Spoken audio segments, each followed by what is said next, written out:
ہم انسان ہیں, ہم درندے نہیں ہیں, ہم گھوڑے نہیں ہیں, ہم گدھے نہیں ہیں, ہم جانور نہیں ہیں, ہم انگریز نہیں ہیں. انگریز نے تو حیا اور شرم کی تمام حدود کو توڑ دیا ہے, وہ تو درندے بن چکے ہیں. ہم تو درندے نہیں ہیں, ہم تو حلال کھاتے ہیں, پاک صاف رہنے کی کوشش کرتے ہیں.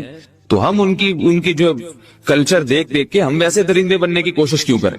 تو یہ بہت بڑا وبال ہے, بہت بڑی برائی ہے جو ہمارے معاشرے میں آہستہ آہستہ جڑ پکڑتی جا رہی ہے, اور اس سے بیماریاں بھی پھیلتی ہیں. غیر فطری طریقہ ہے, بیماریاں بھی پھیلتی. ایسے کیسز آتے ہیں کہ جناب وہ مرد مجبور کر رہا ہے بیوی کو, اور وہ بیوی جو ہے ساتھ نہیں دیتی تو پھر اس کو طلاق کی دھمکیاں دیتے ہیں. ایسے کیسز بھی آتے ہیں. اور یہ بھی آتا ہے کہ مرد جب اپنی بیوی کو غیر فطری طریقے پر مجبور کرتا ہے, بیوی آمادہ نہیں ہوتی, تو مرد کو یہ دھمکی دیتا ہے کہ بھائی میری خواہش تو تم سے پوری ہوتی نہیں ہے, پھر میں دوسروں کے پاس جاؤں گا. تو یاد رکھیں, جس عورت کا شوہر یہ دھمکی دے اس کو کہ میں زنا کروں گا اگر تم نے میری خواہش پوری نہیں کی غیر فطری طریقے سے, تو عورت اپنے شوہر سے کہہ دے کہ جاؤ تم کہیں اور جا کے منہ کالا کرو, تمہاری فطرت میں گندگی ہے تو یہ مجھے گندا بنانے کی کوشش نہ کرو. اس کو زنا کرنے دیں, وہ اللہ آخرت میں اس سے بھگتے گا. ہر بیماری کا اللہ نے علاج رکھا ہے. اللہ کے رسول صلی اللہ علیہ وسلم نے فرمایا, صحیح بخاری کی حدیث, ما انزل اللہ من داء الا انزل له دواء, کوئی بیماری ایسی نہیں ہے جو اللہ نے نازل کی ہو اور اس کے لیے دوا نہ رکھی ہو دنیا میں. تو اگر کسی کو ایسی لت پڑ گئی ہے غیر فطری کام کی, تو اس کو چاہیے کہ وہ اپنا علاج کرائے, ڈاکٹر سے بھی رابطہ کرے. اور سب سے بڑا علاج یہ کہ کچھ وقت صبر کرے گا, چھوڑ دے گا کچھ عرصے کے لیے, تو خود بخود آہستہ آہستہ صحیح ہو جائے گا. ایک آدمی شراب کا عادی ہے, ایک علاج تو یہ کہ ڈاکٹروں سے رابطہ کرے, بہترین علاج کے چھوڑ دے. کتنے دن تڑپے گا؟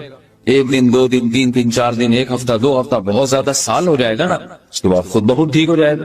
سگریٹ کا عادی ہے, چھوڑ دے گا. تو کتنے لوگ ہم نے دیکھے ہیں دن میں 20 سگریٹ پیتے تھے, چھوڑنے پر آئے تو بالکل ایک دم چھوڑ دی انہوں نے, آہستہ آہستہ کر کے چھوڑ دی, لیکن تکلیف ہوئی مگر عادی ہو گئے. تو اب کسی کو یہ لت پڑ گئی ہے غلط کام کی, برائی کی, تو اس کا بہترین علاج یہ ہے کہ وہ اپنے آپ کو بدلنے کی کوشش کرے, ماحول بدلے, اور کچھ وقت صبر کرے گا تو اللہ اس سے یہ عادت چھڑا دے. نہیں کی, صبر نہیں کیا اس نے, کسی گندگی میں موت واقع ہوگی, پھر آخرت کا عذاب بہت سخت. نسلیں برباد ہو جاتی ہیں اس عمل سے انسان کی.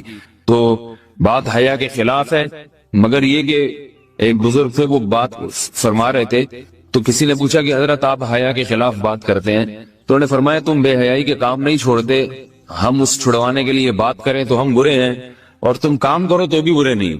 برائی کا کام کرنے میں برا نہیں بنتا, اور برائی کے خلاف بولنے والا برا بن جاتا ہے کہ دیکھو یہ کیسی باتیں کر رہے ہیں. تو بھائی باتیں ہیں اس لیے ہیں کہ یہ معاشرے میں یہ برائی پھیلتی چلی جائے گی, اور یہ ہماری اپنا کلچر نہیں ہے, یہ امپورٹ ہو رہا ہے باہر سے, یہ امپورٹ ہو رہا ہے, یہ وہاں میڈیا کے ذریعے آ رہا ہے. تو وہ چیزیں دیکھا نہ کریں اور ان لوگوں سے دور رہا کریں.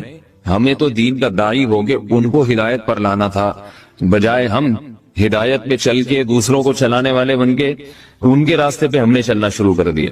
اللہ تعالیٰ ہمیں اب دیکھیں ان کے ہاں ایڈز کا مرض پھیل گیا ہے. آپ بتائیے یہ ایڈز کا مرض ہمارا ہے کیا؟ یہ بیماری ہماری ہے یا ان کی ہے؟ ہمارے یہاں بیماریاں ہیں, کھانسی ہے, نزلہ ہے, ٹھیک ہے نا, بلڈ پریشر ہے, شوگر ہے, یہ بیماریاں ہماری ہیں. کوئی اللہ کا شکر ہے گندی بیماری ہمارے ہاں نہیں ہے. جتنی گندگیاں ہیں وہاں سے آ رہی ہیں. ایڈز کا مرض وہاں سے امپورٹ ہوا ہے. وہ ایڈز کا مرض اسی بدفعلی کی وجہ سے پیدا ہوتا ہے, اسی سے جراثیم پیدا ہوتے ہیں, اور اتنا خطرناک مرض کے ایسے متعدی ایسے پھیلتا ہے. افغانستان